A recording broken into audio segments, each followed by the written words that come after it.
Je descends à la prochaine. La chronique de Gilles Simon.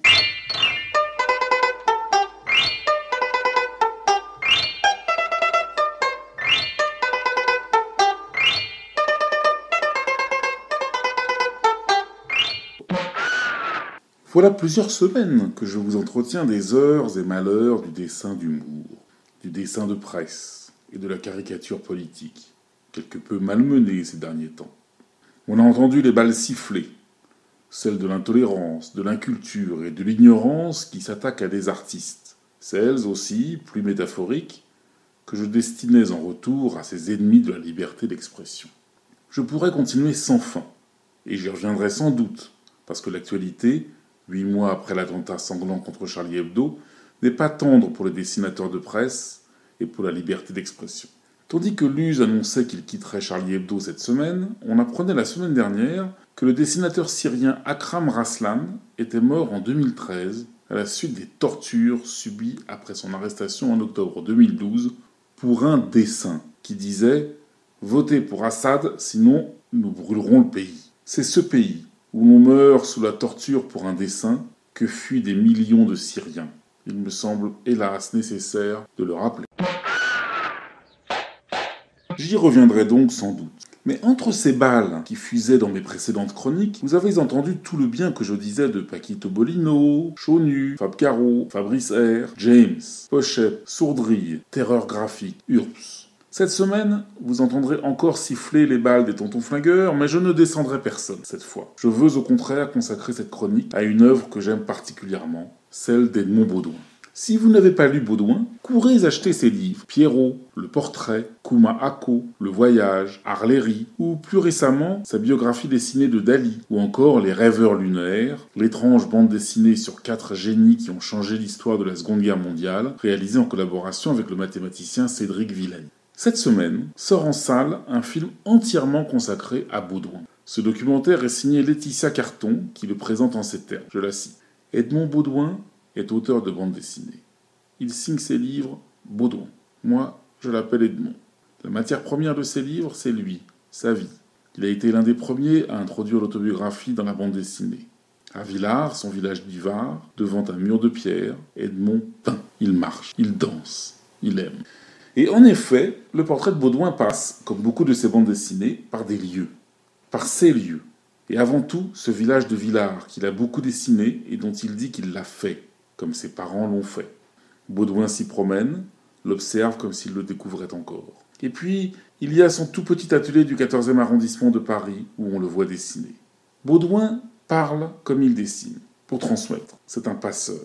Se baignant nu dans une rivière de l'arrière-pays niçois, il se demande « Et si la fonction de l'être humain sur cette planète était juste de transmettre, de permettre le passage ?» Baudouin dessine tout le temps, et Baudouin parle sans arrêt. Il dessine et il parle en même temps.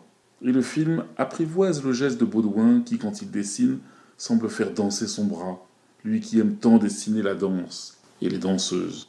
Et le film apprivoise aussi la parole de Baudouin, qui se déroule lentement dans un cheminement semblable au sentier sinueux autour de son village. Baudouin parle de son amour du dessin, qui l'a poussé à bifurquer après une première vie de comptable. Moi, enfant, je rêvais de faire du dessin. Et je sais pas, comme si j'avais été blessé de voir autour de moi la possibilité d'abandonner les rêves de l'enfance, de l'adolescence, à se dire demain je vais faire ça, je vais faire ça. Il va y avoir un autre monde, on va être dans ce monde-là, on va le faire, c'est nous qui allons le faire. Et puis un jour, tu vois tes copains te dire oh non, ça va, allez, maintenant il faut être sérieux. Puis un jour tu les vois se marier, puis il faut gagner la vie, puis moi j'ai fait ça aussi, ouais. Eh bien, je me suis marié, et je gagnais bien ma vie, et j'avais des enfants, et tout ça. Seulement, voilà, c'était dans ma tête tout le temps. Et c'est une chose qui me fait un mal de chien, toujours. Quand je vois des jeunes gens, et j'en vois tout le temps, abandonner la vie. Mais j'aime tellement ce qu'avait dit Pasolini un jour de ça. Je le répète sans arrêt. Il devait avoir la même maladie que moi et la même souffrance que moi quand une fois il a dit à 16 ans, ce sont des idoles enchanteresses, pleines de vitalité, de poésie, de fragilité. Et puis, à 18 ans, il y a comme un brouillard qui est passé devant leurs yeux. Mais il leur reste à découvrir le plaisir de la chair et ça les rend encore vulnérables. Mais à 22 ans, les jeux sont faits. Ils se cachent derrière. C'est pas pour moi. Je suis incapable. Je vais pas y arriver. Et il ne leur reste plus que deux manières de se différencier les uns des autres. C'est ou la gaieté de l'ivrogne ou le sérieux du bigot. Oh, mais ça, c'est pour moi, c'est inadmissible. Inadmissible. Baudouin se raconte comme un conteur, comme un griot. On l'écoute captivé, comme sont captivés les enfants d'une classe qui vient en chanter dans une bibliothèque. On l'écoute se livrer totalement, sans pudeur, parler de la vie, de l'amour, des femmes, nombreuses, qu'il a aimées et avec lesquelles il a eu des enfants. Il dit « Si on dit je t'aime, c'est pour la vie, à chaque fois. » Et on regarde avec une réelle fascination son pinceau glisser sur la feuille en y déposant l'encre de Chine. Et on écoute aussi les sons, admirablement captés. Le pinceau sur le grain de la feuille, le bruissement de l'eau vive, les bruits de la ville, quelques notes de free jazz ou de bandoneon, des pas sur un sentier caillouteux, le chant des cigales. Pourquoi je dessine? Tu vois, voir sortir de ça même un trait qui exprime ce qui est en soi, quelque chose avec un truc qui paraît complètement imbécile, qui est comme comprendre, dont on ne sait pas quoi comprendre. Comprendre quelque chose de soi. Mais c'est encore, ça a l'air encore plus con que tout le reste, quoi. À quoi ça sert? À quoi ça sert?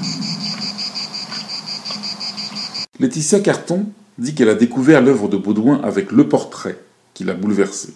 Elle dit, je cite, « C'est la relation entre un peintre et son modèle qui s'interroge sur l'acte même du portrait. Que cherche-t-on? Que se passe-t-il » Edmond apporte toujours la même réponse. Il n'y a pas de portrait, il n'y a que des autoportraits. Il faut donc voir, sans doute aussi dans ce portrait filmé d'un auteur qui a lui-même tant réalisé de portraits, de son frère, de sa mère, de son grand-père, un autoportrait de Carton. Si c'est le cas, on a envie d'aimer celle qui a cheminé sur l'épaule de Baudouin, comme on aime Edmond dès qu'on le connaît. Et c'est le moment de mon conseil de la semaine. Le premier tome, paru il y a 2 ans, avait connu un beau succès. Tyler Cross revient pour un 2e tome, aussi épais et dense que le premier. Dans Angola, les auteurs déclinent une nouvelle fois leur amour des grands films de gangsters américains. Après un récit inaugural qui voyait un étranger débouler dans une petite ville américaine reculée et tout bouleversée, comme le fit Clint Eastwood dans quelques westerns, cette fois, leur héros, après un braquage qui a mal tourné, doit s'évader d'un bagne qui est un véritable enfer où sa tête est mise à prix. Ce polar hard-boiled de 100 pages combine, comme le premier, un scénario au scalpel du très cultivé Fabien Nury et le dessin stylé et efficace de Bruno. Suspense, bagarre, femme fatale, règlement de compte, manipulation, évasion, rien ne manque. À découvrir aux éditions d'Argo. Bon, moi je descends à la prochaine. Mais je descends qui à la prochaine ?